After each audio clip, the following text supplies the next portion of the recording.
The events of the last 3.5 years have changed the world in ways we never could have imagined. In case you forgot, let's do a quick recap.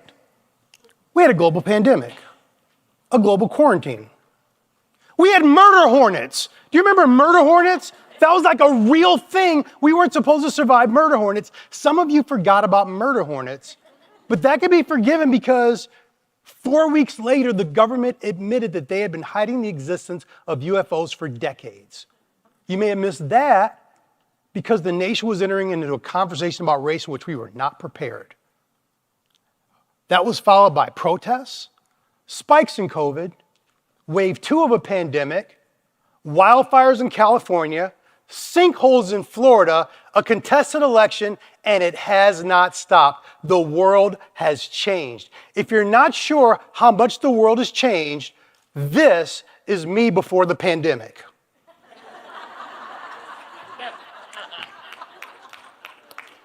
Same person, completely different. And for many of you, your workplace is the same and yet completely different because it's experienced disruption. And one of the things we know is that the organizations that have done the best during disruptions share one thing in common. They have high employee engagement. And any peer-reviewed research will tell you that the number one driver of employee engagement is an employee's relationship with leadership, especially their direct supervisor. You see, disruption magnifies your weaknesses. So what we're going to do is we're going to talk about 3 quick things. Now, they're simple, but they're not easy. But they're things that you can do as leaders to improve your relationships with your employees in a way that will improve engagement. Number 1, treat everyone with dignity and respect. Now, this value has been engraved in me since I was a young child. My father taught it to me. But now, as an entrepreneur and a business owner, I get it. Over the last 3 years, we have surveyed thousands of employees asking them, what do they want in the workplace? And consistently it boiled down to they want to be valued and respected. We have to treat them with dignity and respect. But that's not always easy. So I want all of you to just take a moment, and I want you to picture your favorite employee or your favorite coworker, okay? Just take a moment, picture them. You know, the one you can count on. They're going to get the job done. They have a great attitude. You know what I'm talking about? You got that person in your mind? Okay. Oh, okay, so this is a reminder for me that we have a commercial break. So, quick exercise for everyone. I need you to do exactly what I say. I want you to take your right hand and put it in the air. If you're physically able, right hand put it in the air. Don't have a lot of time. Let's go. Index finger pointed to the sky. Take that index finger, make a circle. Take that circle, put it on your chin. Now take your left hand, and before you do anything else, your chin is down here. You know that, right? Not here, here. And some of you went like this and slid it down. You need some help, and some of you need to be drug tested. That's a different workshop, okay? But here's the reality. You heard me say something, and you heard me see something, and when they were in conflict, you went with what you saw. Commercial break over. Go back to that favorite employee. You know who they are, right? And so does everyone else at work. They know who the favorite is. You don't have to say it. They can see it. And they know where they are in the pecking order. And so what I'm saying is, we can't treat people with dignity and respect in a way that's conditional. It has to become universal. I heard a minister say one time at a wedding, he said, love your spouse the most when they deserve it the least. And I'll just let that one sit there. Now, to take it to number 2, I have to bring you back to a time which I first was promoted to supervisor. And my mentor found out, and he called me, and he said, Tony, congratulations. You just lost the luxury of having a bad day. I had never thought of anything like that.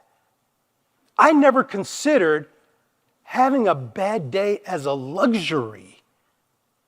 But when you're a leader, it's not something you can have. You can have bad moments, but bad days, you can't afford that. And that's not always easy because we have bad days. You want me to tell you about yesterday, my travels to get here? No, you don't. You know why? Because you don't care. You don't care about my flight. You don't care about my Uber ride or my hotel. Here's what you care about. You want me to show up and be professional. You're going to have a great experience, and you're hoping to get some tools and strategies that will make you more successful, right? And that's what your people care about. They want you to be professional, they want a great experience, and they want some tools and strategies that will make them more effective. Because as a leader, you are not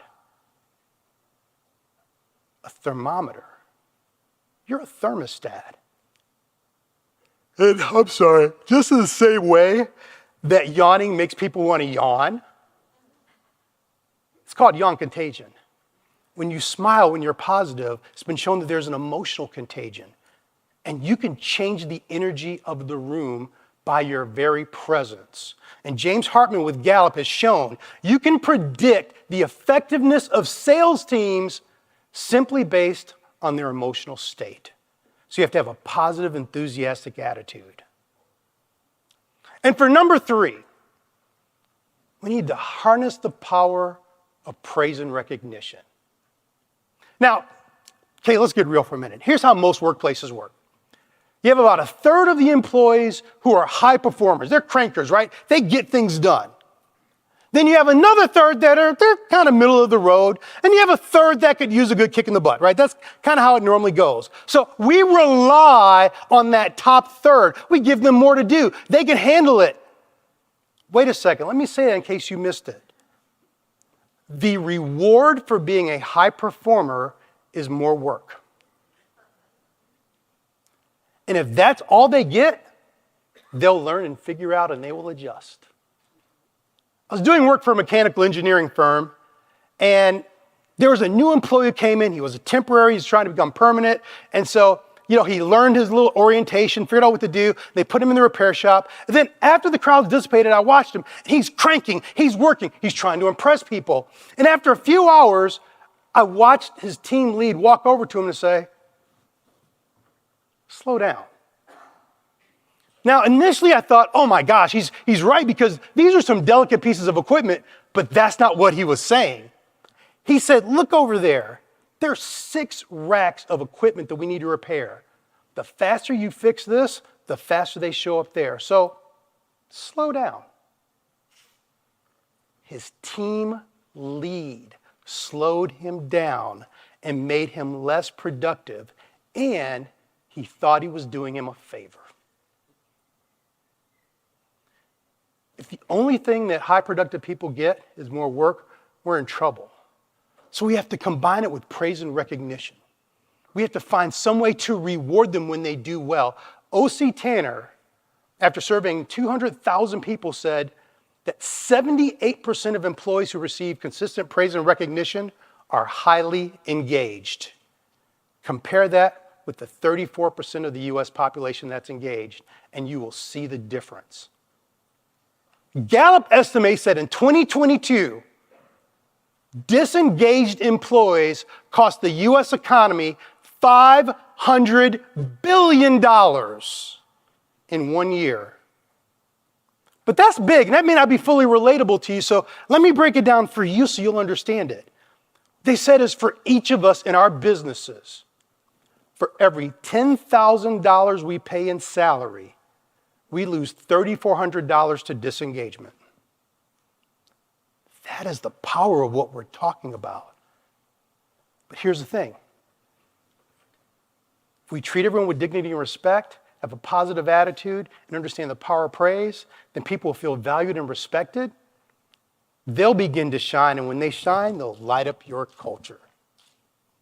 Now, one last thing, if you're not sure that as a leader, you're making people feel valued and respected, ask yourself, how do you do on the smile test? Do your employees smile when they see you coming? Or do they smile when they see that you're leaving? The choice is yours, but the power is also in your hand. Thank you. So let me prepare you for what's about to happen, because you may or may not have ever had a speaker quite like me. this is going to be very high energy. Like, this is the lowest I get. Okay? So if you start seeing me sweat, don't worry, that's normal. So on my end, I'm going to provide a lot of energy, but also a lot of information. But this is also a participatory event, so I'm going to need help on your end. For example, there will be times I'm going to ask a question I actually want you to answer. Do you think you could do that? No, like really, can you do that? Okay. There are going to be times I'm going to say, okay, stop what you're doing, and I need you to do this quick exercise, and you need to break from what you're doing and actually participate in the exercise because it's critical to your learning. Can you do that? There's even a chance that I may tell a joke and it's not funny. What do you think I want you to do? Hysterically, like it's the funniest thing you've ever heard. Because how many of you have ever been married or in a long-term relationship? Raise your hand. So you've laughed at stuff that wasn't funny before, right? That's good. In fact, here's what I want to do very quickly. I need everyone to stand up who's physically capable. And on the count of 3, I want you to give me one quick laugh. I don't care how fake it is. Doesn't bother me. But I really want us to kind of get a feel for what this is going to feel like. So on the count of 3, one quick laugh. Everybody needs to participate or we'll do it again, class. And I'm watching you. 1, 2, 3. Go ahead and sit down. And Dina, I'd highly suggest there may be a need for a relationship talk next time. So, if I were sitting where you were sitting, probably the first question I'd be asking myself is, what is a corporate relationship expert?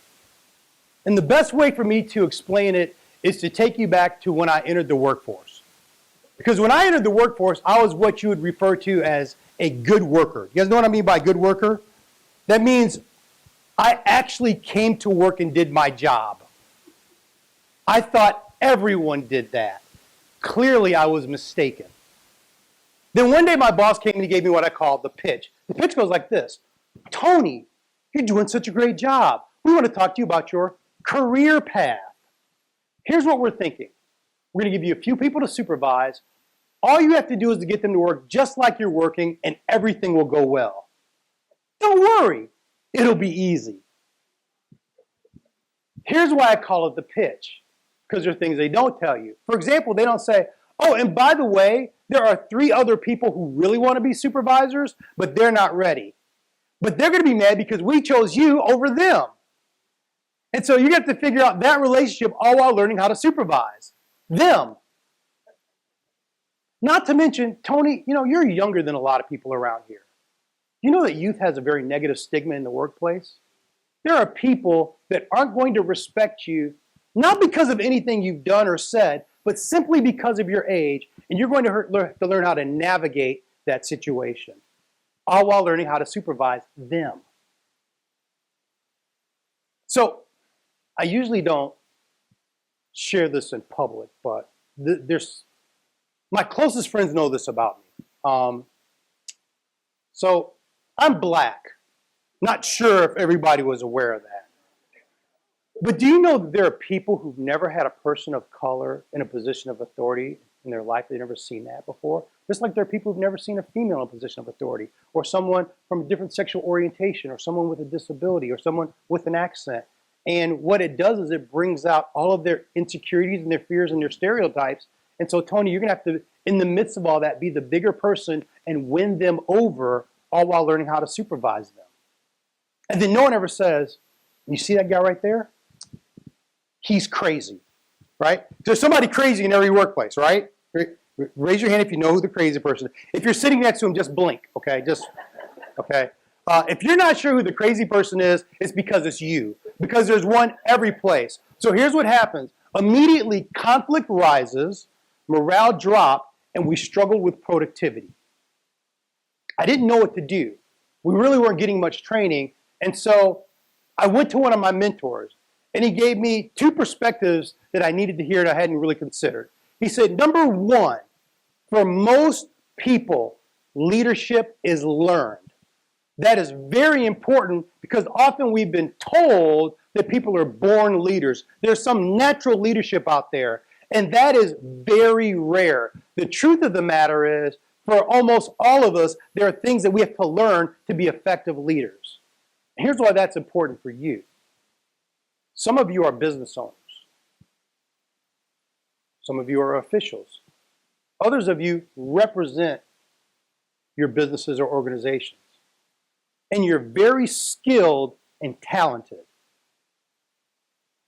But the skill set that it takes to build a space shuttle is very different than the skill set that it takes to fly one. And if you don't take the time to learn the art and the science behind leadership, you can destroy what you built upon reentry. The second thing, he said, leadership is all about people. It's about relationships. Yeah, there are some parts of business acumen that you need to understand, but the essence of leadership is your ability to influence people. And so if you don't learn how to really build strong relationships, you're going to fail. Now, here's where that was important for me. In college, I was trained to be a chemical engineer. So you put me in a room with a Fourier transform infrared spectrometer, I'm awesome. You put me in a room with 4 crazy people, pretty soon there'll be 5. And so I had to actually learn and understand the power of relationships in the workplace, because here's what happens. Relationships drive sales. Relationships drive customer service. Relationships drive culture. And truth be told, relationships drive engagement. And in many ways, even though I'm a corporate relationship expert, what I really am is a corporate engagement expert. I am brought into organizations to help either fix something that's breaking engagement or to increase engagement. Now, engagement's one of those funny terms because it's used so often that we really don't know how to define it sometimes, right? So I'm going to give you the super simple definition of engagement. Here's what engagement is. Engagement is how much someone cares. That's it. It's how much do they care, and because of their care, what are they willing to do? When you have engaged people, they care, and then they're willing to take ownership. They go the extra mile. They're committed. That's what engagement is. Most of the things that we think of when we think of engagement are really just the symptoms or indicators of engagement. But true engagement is how much do I care?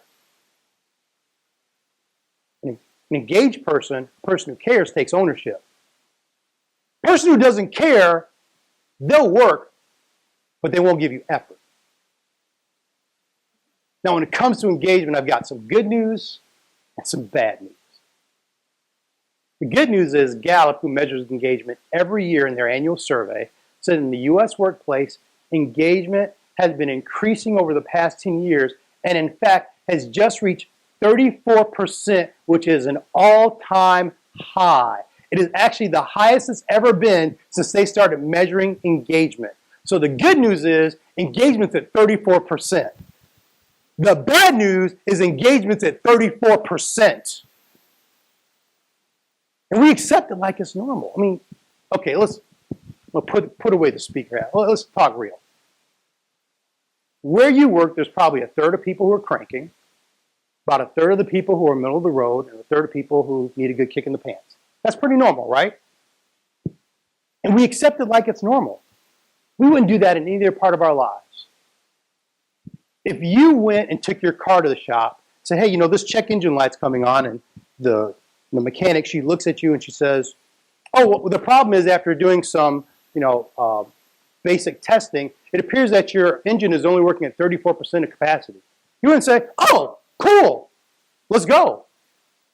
Or if you went to the doctor for your annual physical and they said, well, it seems that your heart is only working at 34%, you wouldn't say, well, I'm glad it's nothing serious, right? But for some reason in the workplace, we've begun accepting this as normal. And we can no longer do that. If you want a competitive advantage, if when we read, and we were talking about this before, when you read Union County means business, the first word that needs to come after that in a person's mind is excellence. But you can't do that at 34% engagement. And so learning how to create engagement is what will give you the competitive advantage to make everyone around you stars. About 4 years ago, as I was writing my book, and I was trying to come up with a title, an interesting thing happened. One of my closest friends was getting deployed to Afghanistan. When I say closest, I mean he and I we're like this. And in fact, not just us, our wives are like this, and his younger children look at my 2 older boys as older brothers. I mean, our lives are intertwined. And so I was devastated to find out that he would be deployed again for a year.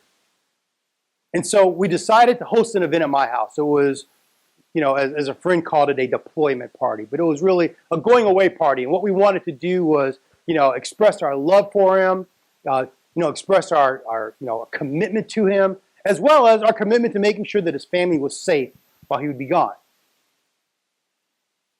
And yet, in the middle of all that, something happened. A mutual friend, a high-ranking officer in the Army, as he started to share, he said, "You are what we in the Army refer to as a force multiplier. By your very presence, you get the best out of everything and everyone around you. You make every one of our assets and resources more valuable." And when I heard that, it hit me. Because I thought, I have taught leadership on some very high levels, both private sector and public sector. And I have heard all of the gurus talk about leadership, and whether it's talking about vision or turning the ship or whatever else it is, you know what they don't say? Because you're there, more happens. People are better and more gets done because you're there. And that's what leadership really should do. Great leaders make more happen.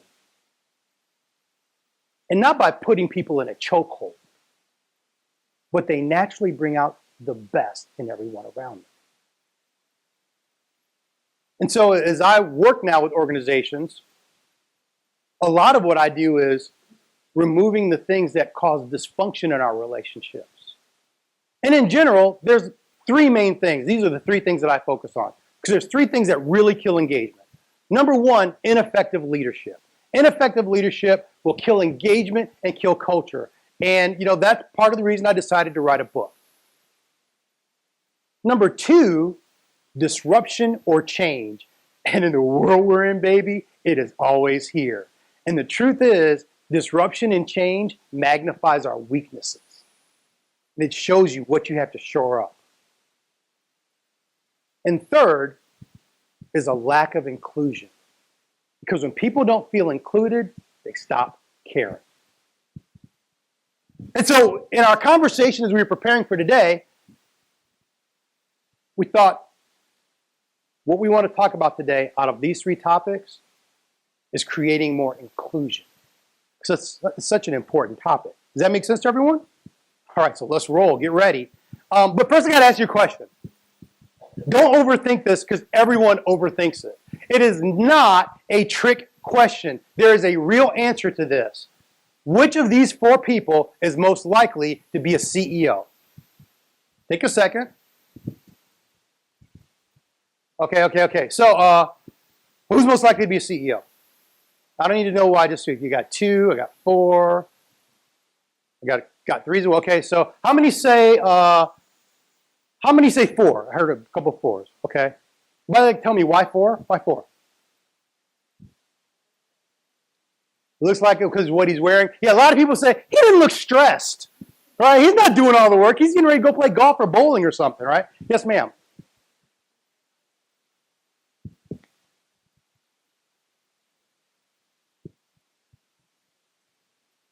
Sure, absolutely. But there's something about him that makes you think he looks like the CEO, right? I heard others say one. Who said one? Nobody wants to say one. Yes.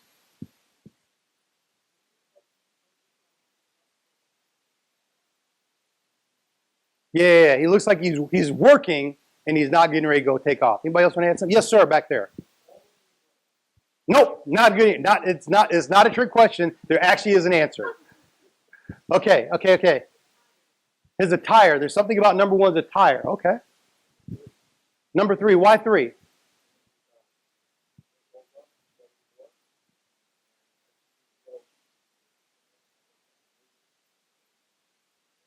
Yeah. Okay. So it looks like he's ready to get some work done. He's got his arm sleeves rolled up. Anybody else for three first? Okay. Yes. Anybody? Let's.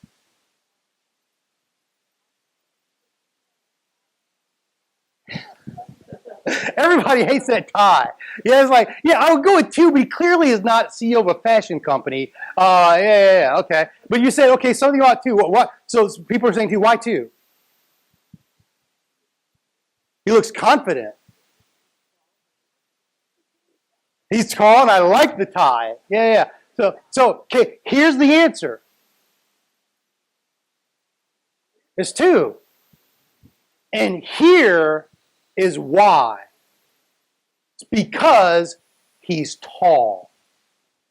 58% of CEOs are 6 foot tall or higher. That's only 14.5% of the male population. Don't be saying nice. I don't want to hear that from you. We'll meet you afterwards, okay? Here's what's even crazier about it. Wait. 30% are 6'2" or taller. 3.9% of the male population, and overwhelmingly white male. Now, I work in almost every industry, and this holds true.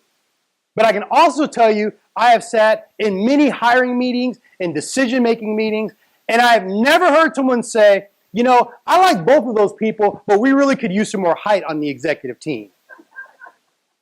In fact, I've never heard anyone even bring it up. Because the truth is, it's not something we consciously think about. And as we talk about building inclusion, here's what we have to consider. We all have our blind spots.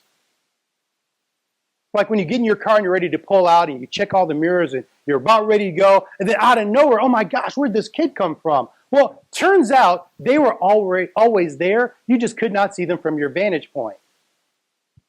The truth is, at times, we have each other in our blind spots and don't even realize it.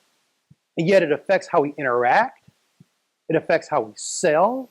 It affects how we give customer service. It affects how we engage. It affects every aspect of our relationship and our business.